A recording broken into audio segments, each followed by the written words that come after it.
우리는 교육에 대한 뜨거운 관심을 이어온 민족입니다. 일제강점기, 6.25 전쟁 등 근현대사의 크고 작은 풍랑 속에서도 한국인들의 교육열은 식은 적이 없었죠.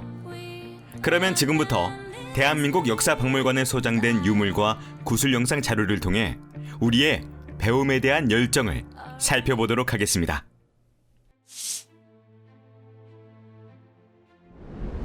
일본은 한국을 식민 지배하면서 교육의 기회마저 제한하였습니다. 하지만 이러한 상황 속에서도 한국인들은 배우기 위한 노력을 멈추지 않았죠. 이 당시의 상황을 지금부터 자세히 살펴볼까요? 조선 총독부는 1911년 8월 조선교육령을 제정했습니다. 조선교육령이 무엇이냐? 한국인들을 일제의 식민으로 만들기 위한 일본의 식민지 교육 법령으로 이때부터 한국인과 일본인 간의 교육 차별이 본격화되었습니다.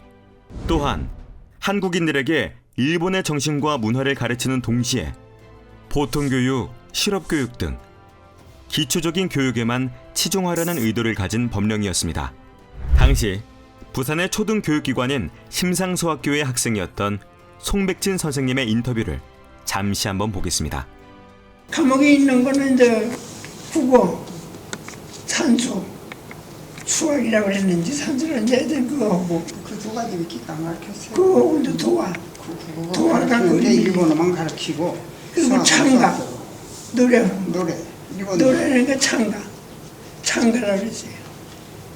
그거 가르친 거. 그리고 이제 체육, 운동하는 거.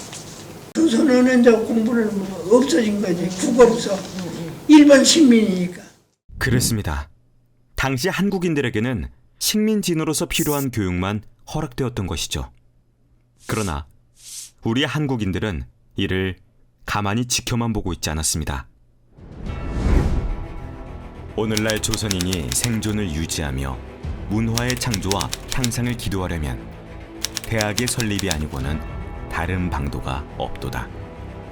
1920년대 초 한국인들은 일제의 차별적 교육 정책에 맞서 밀립대학 설립운동을 펼쳤습니다.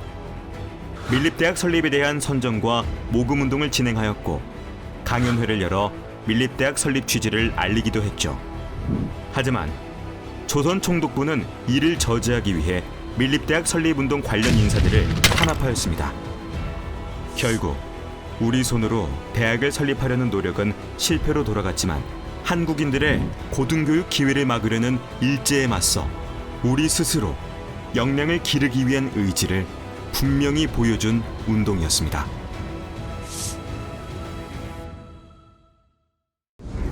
일제강점기가 끝나고 찾아온 광복의 기쁨도 잠시, 우리는 6.25 전쟁이라는 큰 시련을 겪게 됩니다. 이러한 동족상잔의 비극 속에서도 한국인들은 배움에 대한 열정을 이어나갔습니다.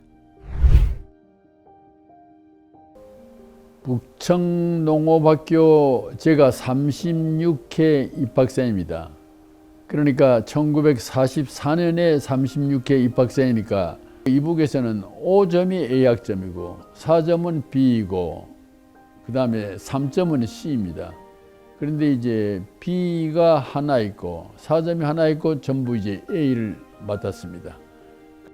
여기에는 반전이 있습니다. 장을 우등상장을 받지를 못하고 보통으로 수조를 맡았어요. 네.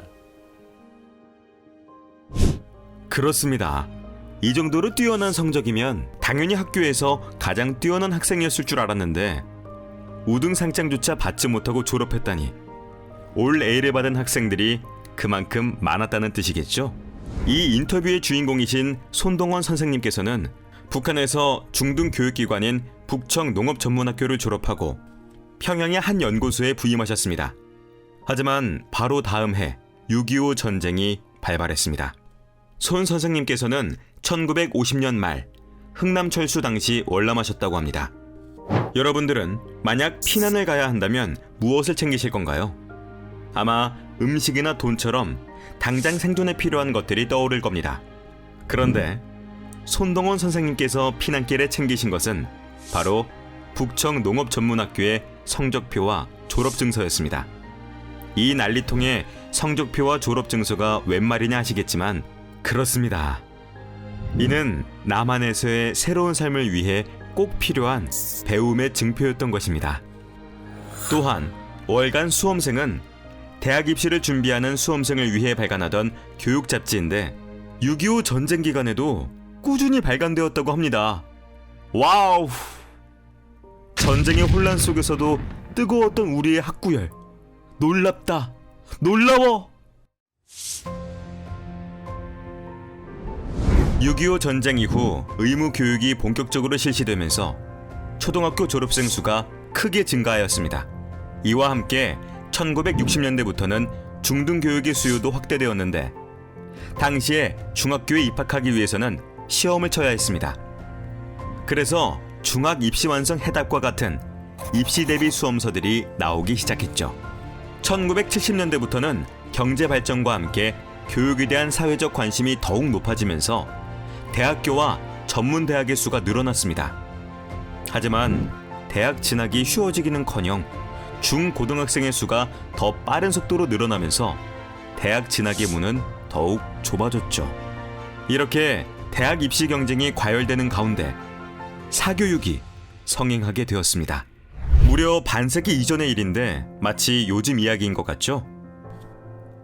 우리는 일제의 식민지 차별 정책도 6.25 전쟁도 막지 못했던 뜨거운 교육열을 지닌 열정의 민족, 교육의 민족이었습니다. 근현대사의 풍랑 속에서도 꺾이지 않았던 배움에 대한 열정, 한강의 기적, 잘 사는 나라의 원동력이 되었음은 부정할 수 없겠습니다. 물론 그 과정에서 입시 경쟁이 과열되고 이와 함께 명문대 진학을 위한 사교육 열풍이 거세지며 교육 문제가 오늘날 한국 사회의 주요 이슈 중 하나가 되었죠. 때문에